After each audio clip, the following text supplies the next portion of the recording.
ભાવનો હાલ તો જણાય છે એમને ગામ લોકોને, અને અમને પણ જે રીતે સૂચના મળી સવારે 7 વાગે એટલે તરત જ સૌથી પહેલા હું આવ્યો અને મેં જે એસપી સાહેબને જાણ કરી અને આગળના પીઆઈને પણ મેં ફોન કરીને જાણ કરી કે આવી ઘટના બની જાઓ. ડીજી સાહેબ સાથે અને નિર્લિપ્ત રાય સાહેબ એસએમસીના ડીઆઈજી સાહેબ સાથે પણ મેં વાત કરી અને કહ્યું કે આવી ઘટના બની છે, ઝડપથી આવવું જોઈએ. અને બનાસકાંઠાના એસપી સાહેબ ખૂબ જ ઝડપથી ઘટના સ્થળે પહોંચી ગયા અને પોલીસ આવી છે.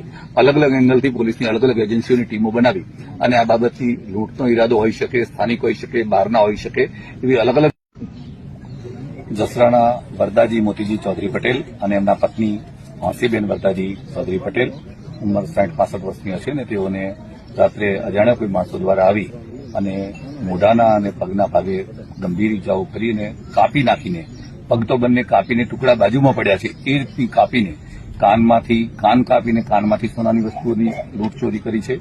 પગ કાપીને પગમાંથી ચાંદીના કડલા પણ કાપીને ચોરીને લઈ ગયા છે.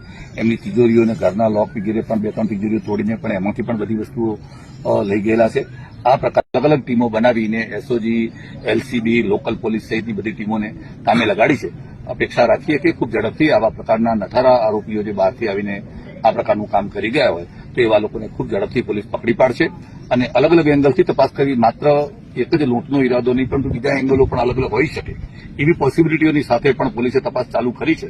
એટલે હાલના તબક્કે તપાસની ગતિ બરાબર ચાલી રહી છે અને એ જ પ્રકારે હજી પોસ્ટમોર્ટમ વગેરે થશે. એમના દીકરા એવી પટેલ હમણાં જ આવ્યા છે અને હવે બાકીની કાર્યવાહી થશે. અપેક્ષા રાખી ઝડપથી આવા લોકો આરામીઓને પકડી પાડવામાં પોલીસ સફળતા મેળવે.